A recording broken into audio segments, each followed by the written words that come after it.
네, 오늘은 위법행위가 되는 소음은 어떠한 기준으로 정해지는지에 대해서 한번 알아보도록 하겠습니다.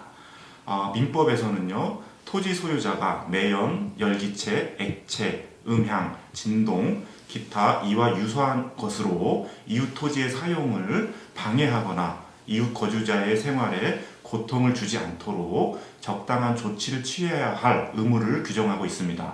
다만 소음 등 방해 행위가 토지의 통상적인 용도에 따른 것일 때에는 이웃 주민들이 이를 용인해야 할 의무가 있다라고도 규정하고 있습니다.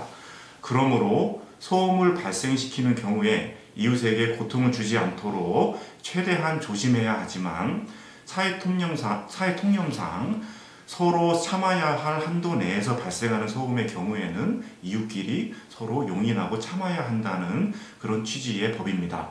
결국 참아야 할 소음의 정도를 넘는 경우를 우리가 위법한 소음이라고 보는데요.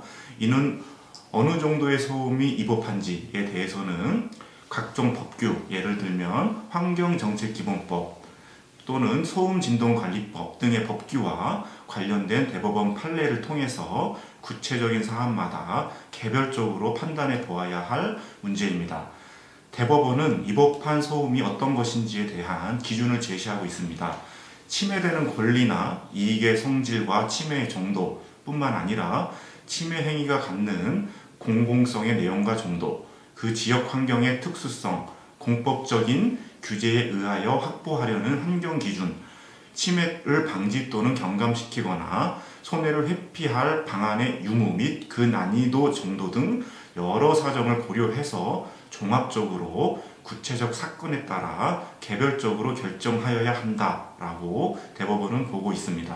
대법원은 환경정책기본법과 소음진동관리법에서 정한 소음의 제한에 대해서도 중요하게 고려를 하고 있지만 개별 사안에 따른 구체적 타당성을 더 중요시하고 있습니다.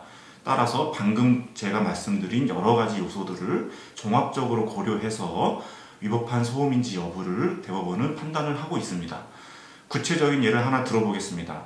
종합병원의 응급실 및 사체 안치실에서 사이렌 소리 또는 조문객들의 곡성 소리 등 때문에 인접한 주택에서 소음으로 인한 피해를 입는 경우에 대해서 대법원은 판시한 바가 있습니다. 대법원은 병원이 지어지기 전에 이미 연립주택이 들어서 있었고 주택가와 병원 사이의 거리가 가깝고 병원 측이 인근 주민들의 어떤 소음 피해에 대한 요구에 대해서 생활 방해를 방지하거나 감소시키기 위한 아무런 조치를 취하지 않았다라는 점을 이유로 들면서 설령 그 병원이 도시계획상 용도에 적합하고 또 비영리법인으로서 건축허가 등 모든 허가를 갖춘 병원이라 하더라도 주변 연립주택에게 주택 주민들에게 소음으로 인한 피해 보상을 해주어야 한다라고 판시를 한 바 있습니다.